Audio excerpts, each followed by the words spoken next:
بسم اللہ الرحمن الرحیم۔ محترم ناظرین و سامعین، السلام علیکم ورحمۃ اللہ وبرکاتہ۔ حضرت اقدس پیر طریقت رہبر شریعت حضرت مولانا پیر ذوالفقار احمد نقشبندی مجدد صاحب دامت برکاتہم العالیہ نے ان حضرات کے لیے جو بیماری میں مبتلا ہیں، مایوس ہو چکے ہیں زندگی سے، دوائیاں کھا کے تھک چکے ہیں، ڈاکٹروں کے پاس جا جا کے تھک چکے ہیں، تو حضرت نے ایک ایسا کامل وظیفہ اور ایسا طریقہ بتایا کہ جس سے اللہ تعالی ہر قسم کی بیماری سے شفا عطا فرماتے ہیں اور اللہ تعالی اس کی مایوسی کو دور فرما دیتے ہیں۔ آئیے سنتے ہیں حضرت کی زبانی حضرت کیا فرماتے ہیں۔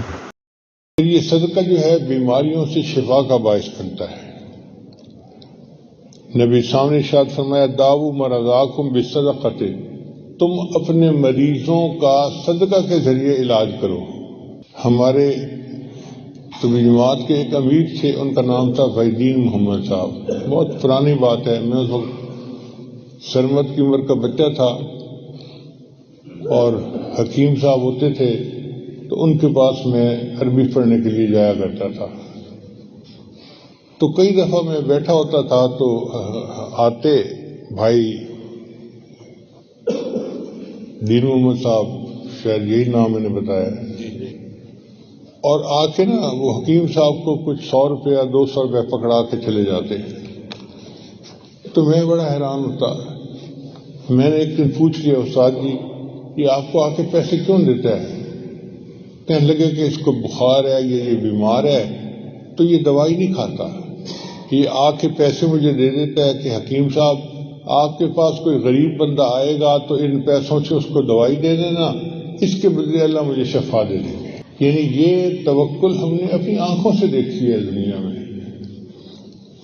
تو جو بندہ اللہ کے راستے میں صدقہ دیتا ہے، اللہ اس کو شفا عطا فرماتا ہے۔ عبداللہ بن مبارک رحمۃ اللہ علیہ نے ایک بندے کو دیکھا، اس کے گھٹنے سے خون بہتا تھا۔ انہوں نے پوچھا بھائی تیرے گھٹنے کو کیا ہوا؟ کہتا جی ایک زخم ہوا تھا اور 7 سال سے اس میں سے خون نکل رہا ہے، سمجھ نہیں آتی، طبیبوں کو بھی دکھایا ہے، میں کیا کروں؟ کہنے لگے دیکھو، جس جگہ پر لوگوں کو پانی نصیب نہیں، کنواں کھدوا دو، کنویں کا پانی جاری ہوگا، اس کے بدلے تمہارا خون بہنا بند ہو جائے گا۔ اس بندے نے کنواں کھدوایا، اللہ نے اس کے زخم کی شفا عطا فرما دی۔ آج یہ ہمارے ہاں چیز نہیں ہے کہ ہم صدقہ کریں اور اس کے ذریعے سے اپنے اللہ سے شفا حاصل کریں۔ بھئی شفا دوائیوں میں نہیں ہے، شفا دینے والا اللہ ہے، وہ شافی ہے۔ ایک اور حدیث مبارکہ میں نبی صاحب نے ارشاد فرمایا، کل امرئ فی ظلہ صدقتہ حتی یفصل بین الناس، ہر بندہ قیامت کے دن اپنے صدقے کے سائے کے نیچے ہوگا حتیٰ کہ انسانوں کا فیصلہ ہوگا۔ یعنی جتنی دیر حساب کتاب ہوتا رہے گا، یہ بندہ اپنے صدقے کے حساب سے سائے کے نیچے ہوگا۔ پھر صدقہ انسان کے لیے جہنم کی آگ سے آڑ ہے۔ میمونہ فرماتی ہیں رضی اللہ تعالیٰ عنہ کہ نبی علیہ السلام سے پوچھا گیا، افتنا عن الصدقۃ، اے اللہ کے وسلم ہمیں صدقہ کے بارے میں کچھ فرمائیں۔ فقال، نبی علیہ السلام نے ارشاد فرمایا، انہا حاجب من النار، یہ صدقہ جہنم کی آگ سے آڑ ہے۔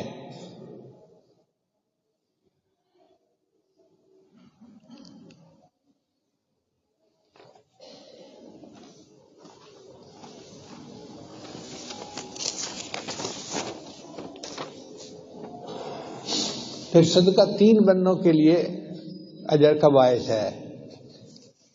مثلا ایک عورت نے اپنے گھر سے کسی سائل کو روٹی دی، تو ایک تو اس عورت کو ثواب ملے گا جس نے اللہ کے راستے میں سائل کو روٹی دی، ایک اس کے خاوند کو ثواب ملے گا جس نے پیسہ کمایا، اور تیسرا جس مرد نے یا جس بچے نے وہ روٹی عورت سے لے کر فقیر تک پہنچائی، اللہ اس کو بھی ثواب عطا فرمائے گا۔ کتنی عجیب بات ہے!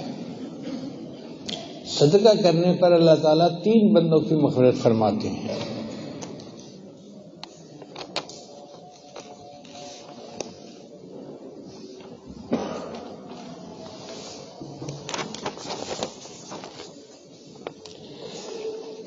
پھر اللہ تعالیٰ صدقہ کے ثواب کو بڑھاتا ہے۔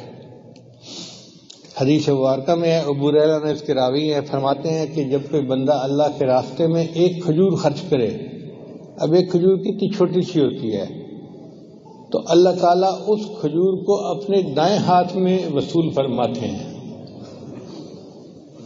اور چونکہ اللہ تعالیٰ پاک ہیں لہذا وہ پاک مال کو قبول کرتے ہیں۔ دینے والے نے ایک کھجور صدقے میں دی، اللہ تعالیٰ اس کھجور کو بڑھاتے رہتے ہیں۔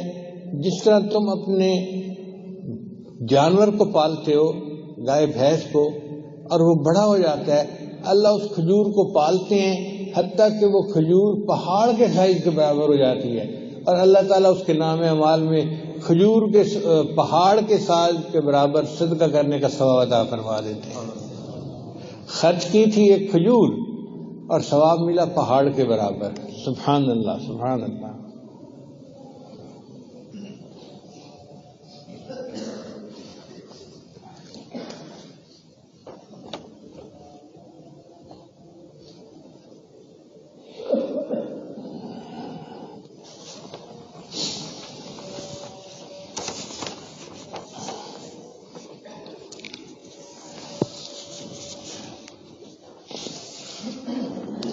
ابو ہریرہ نے روایت کرتے ہیں کہ نبی اسلام نے ارشاد فرمایا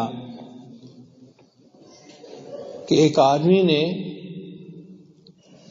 بادلوں میں سے آواز سنی کہ فلاں کے باغ کو جا کے پانی دے دو۔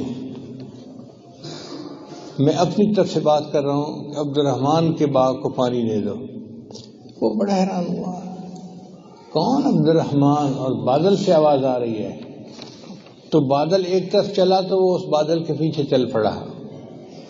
کیا دیکھتا ہے کہ ایک جگہ پر بادل برسا اور پانی جو تھا وہ پہاڑوں کے اندر سے جیسے نالیوں میں بہتا ہوا چلتا ہے، تو پانی کے پیچھے چلا کہ یہ پانی جا کہاں رہا ہے۔ جب آگے گیا تو اس نے دیکھا ایک بندے کا باغ تھا یا کھیتی تھی، اور اس میں وہ پانی لگا رہا تھا۔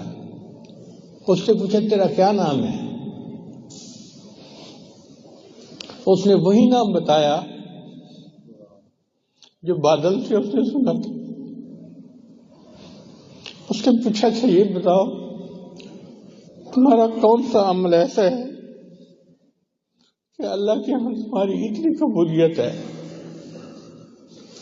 اس نے کہا کہ میں اس کھیتی سے جو مال حاصل کرتا ہوں اس کے 3 حصے بناتا ہوں۔